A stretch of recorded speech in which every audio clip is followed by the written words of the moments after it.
Today on episode 53 of the Be a Marketer podcast, it's another Ask Dave episode, and I'm answering your questions about how a nonprofit child welfare organization can use email marketing. This is the Be a Marketer podcast.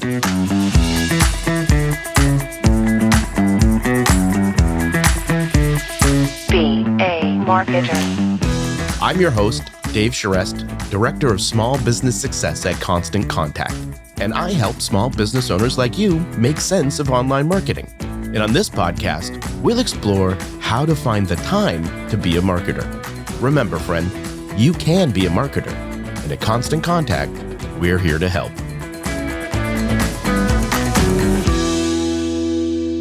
Well, hello, friend, and thanks for joining me for another episode of the Be a Marketer podcast.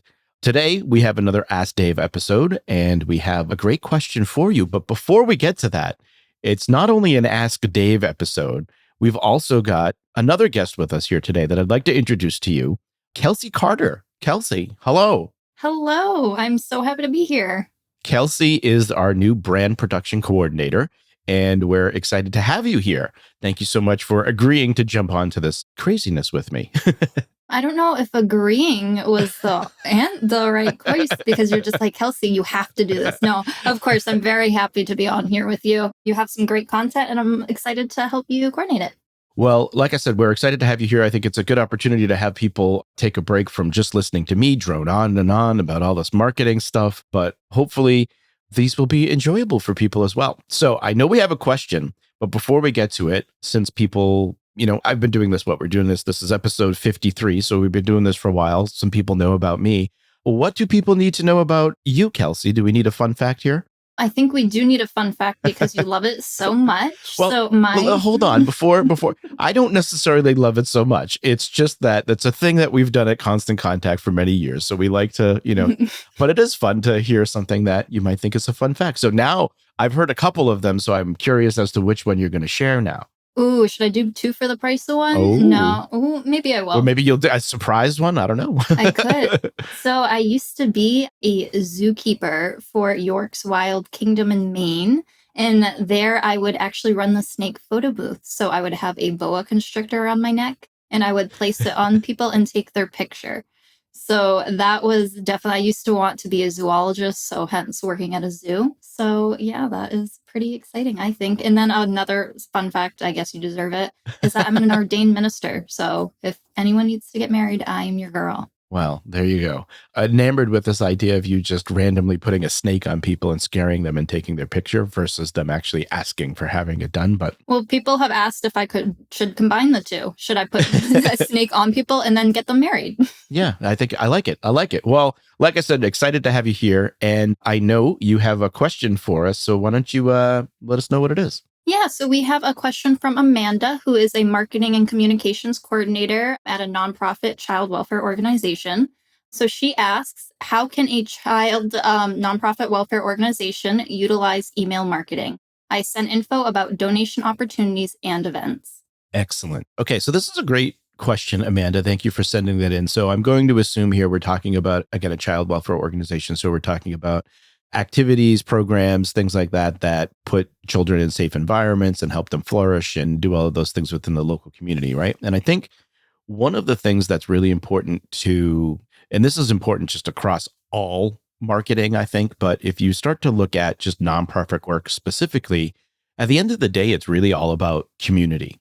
And it's about the people that actually dedicate their time, their energy, their money to really help the organization succeed. And so when you're talking about the work that you're doing, I think it's really important to do it in a way that positions that as a reality, right? You're not doing this on your own. You need these people within your community to support you in order to be able to do the things that you're doing. And so when you communicate, particularly through email marketing, you can either be what I'll call self-focused or inclusive and like you-focused, right? So this is the stuff that you've helped us do versus, again, being like, hey, this is what we did. And so let me give you an example here. When you think about, let's say you've got a message where you could say, hey, this organization has gotten so much done this year. The organization continues to do amazing work and accomplish so much to help the community we serve. So take a moment to look through our 2023 annual report. And then you've got like a CTA that's just like, read more. Now, again, all of that stuff is not untrue. It shares what the organization should be proud of accomplishing. But again, it's that very self-focused thing versus, again, what we want to be is inclusive with it. And so instead, I would say, like, take that type of messaging and always apply this to what you're doing and saying something along these lines instead. Your continued support has helped us get so much done this year. Thanks to you, the organization continues to do amazing work and accomplish so much to help the community. So take a moment to look through our 2023 annual report, and then with a call to action, have that be, see what you've made possible. And so it kind of changes the dynamic of that email and the communication as a whole, because if I'm to receive that, I'm feeling involved in that. And particularly if I've been a donor or a volunteer or a part of that community, I want to feel involved because I have been. And so it just changes the dynamic of that. Does that make sense?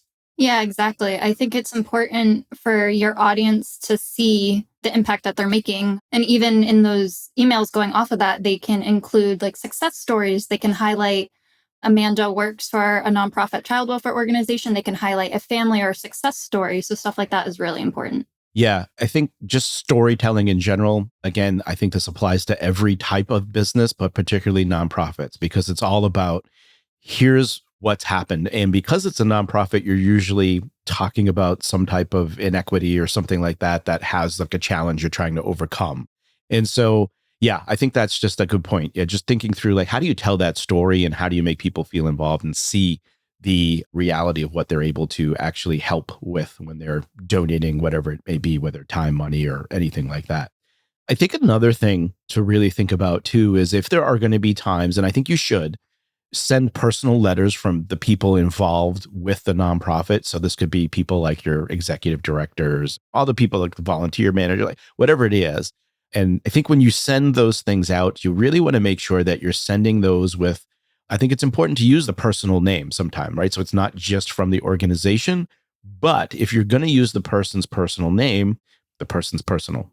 But if you're going to do that, you really want to make sure there is some type of identifier there that lets people know that this is coming from the organization that they recognize. And I think that's the big difference. So in another life, I was a marketing director for a nonprofit theater, and it was called Astoria Performing Arts Center, and we shortened that to APAC.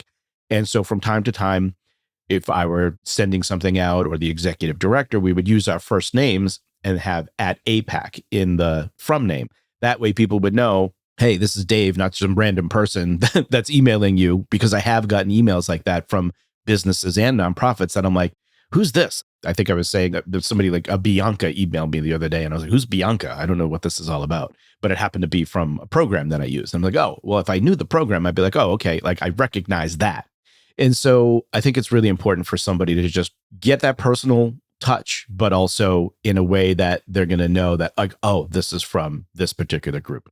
Yeah, exactly. And I think too, subject line is pretty important. Of course, we've discussed this in the past on podcasts, but being clear and concise, even like a call to action, but also just making sure you're segmenting your list so you're sending to people that the content is appropriate for that audience. Because I've gotten emails. I'm signed up for New Hampshire SPCA. So I get newsletters all the time, but then sometimes I feel like I get things that aren't really relevant as to why I subscribed. So that to me, I immediately just don't open the email. Yeah. I mean, if you think of the number one way when you're like, hey, how do I improve my overall results from what I'm doing? Segmentation to me is the number one way to do that, because you can be more relevant in the content that you are sending. And I think it's also important to just think through those lists that you're going to try to build. And you have to be building those lists all the time. And that means make that a priority to make sure that as you're meeting people, whether they're volunteers, they're donors, if it's staff, board, you have all of these different people that you'll end up talking to, particularly important to the nonprofit, vendors, mentors, parents, right? In this use case of the child welfare organization, whether you're in person, you're in print, online, you want to make sure that you've got a way to capture that so that you can stay in touch with those people. Again, keep continually telling those stories, show the benefits of the work that's being done from the people that are donating their time or money.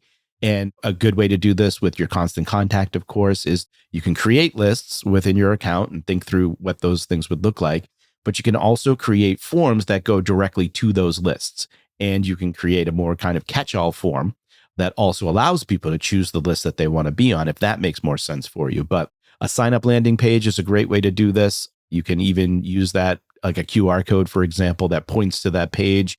It's amazing how the pandemic has really made QR codes come back into fashion and people understand maybe there'll be a menu on the other side of that QR code. But in this case, you can point to that sign up landing page, right? And so then that allows you to actually start to get more specific with the types of information that people will receive from you, as you brought up.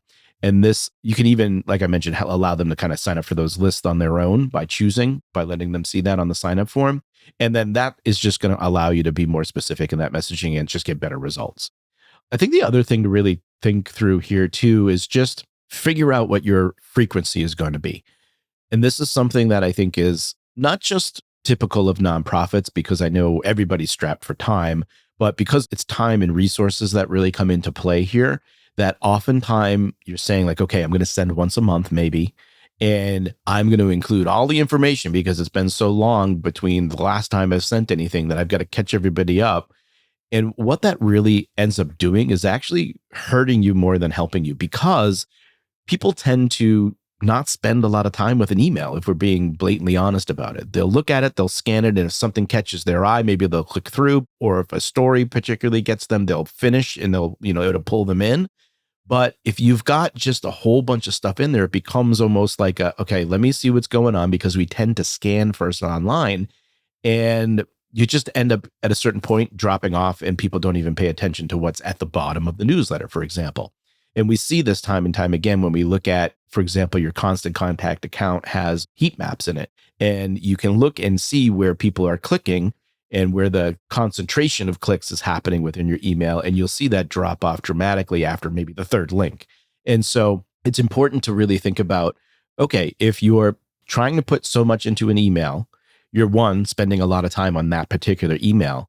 And so I want you to think about maybe changing your workflow a little bit here, so that instead of spending a whole lot of time on one email, maybe spend that time on 2 emails that now you're going to send twice a month versus the once a month, or whatever the frequency will be, so that you can limit the amount of information that you put in there.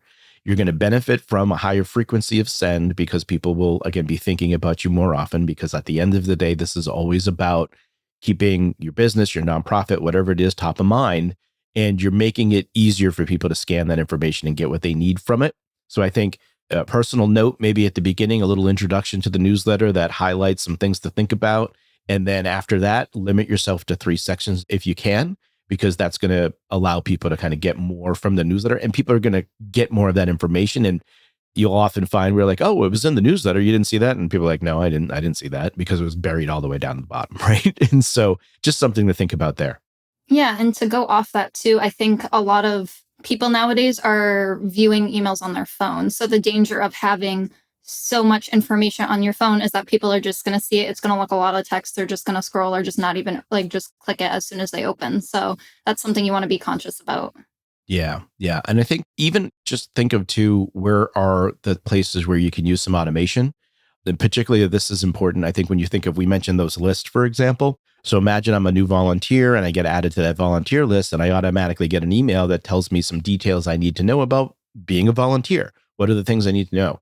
Or if I'm a new donor, right? Like all of those things are great ways that you can start introducing yourself, letting people know what they need to know, and start to build those relationships that are so important for a nonprofit in order to be successful, that you can start to use those automations that kind of pull things in. What are we missing, Kelsey? Anything else? I think you did a great recap. We covered automation, segmentation, knowing your audience. I think this is all very helpful for people, for nonprofits. Yeah. So again, just to kind of refresh or close this out here, right? Make sure that you make it about the people that you're sending to. I think that's first and foremost really important. Think through the list so you can segment and even automate the communications that you're sending to particular people. And then think about having that regular send frequency. I'm going to push for at least twice a month, so you've got the opportunities to break up some of that information, because I know there's usually a lot of things going on, and limit yourself to those 3 sections within the email beyond the intro, of course. Amanda, I hope that helps and answers your question and gives you some things to think about. I think one other thing I'm going to mention, that one of the things I've been learning as I have been talking to people, I was just in DC recently talking to some people after a keynote presentation that I did. And I wanted to mention that I think if you heard some things here today, write down the things that you're like, yeah, that's a good thing to do. Then look at that list of things that you've written down, maybe circle 3 of those things that you feel are a priority, and then choose one of those things and move on that. Take action, because what we're finding time and time again is marketing is one of those things that becomes a nice to do sometimes. And this whole podcast is about, how do you really find the time to be a marketer? And a lot of times it's about making something a priority, putting something in the calendar, and then working towards that thing. And if you don't do that, it's not going to get done. And so I just wanted to give you a kind of system or methodology to kind of attack that with. So if there's anything you heard here today, write it down, choose one thing, and take action on that. And hey, let us know how it went, because we'd love to hear what type of results that you're getting from that. A couple other things that I'll mention that I think can help on the nonprofit side too is if you're involved with a nonprofit and you're probably using some type of tools to help access or help you manage what you're doing from a nonprofit perspective, make sure that you're taking a look at some of the tools that actually integrate with Constant Contact. So you'll help make those connections that will help you think with things like lists and managing your contacts and all of that type of stuff. I'm thinking of things like Donor Perfect, Omatix, Blackbaud, Razor's Edge, Eventbrite, even tools like Canva and Vimeo are also ways that you can shorten that cycle and save yourself some time if you make those connections and help you get better results with that. So I'll include some links in the show notes to give you some information there. Also, I think we need to remind people, Kelsey, if they've got a question for me, for you, for us, whatever it is, we want to hear it. Yeah, right? We do? Yeah, absolutely. Okay. So if you are a Constant Contact customer, you can head right on over to the Constant Contact community to post your question for an upcoming Ask Dave episode. We'll also include a link in the show notes for that. All right, Kelsey, thank you so much for being here. And listener, thank you for being here. Thank you. I hope you enjoyed this episode of the Be a Marketer podcast. If you have questions or feedback, I'd love to hear from you. You can email me directly at dave.charest@constantcontact.com. If you did enjoy today's episode, please take a moment to leave us a review.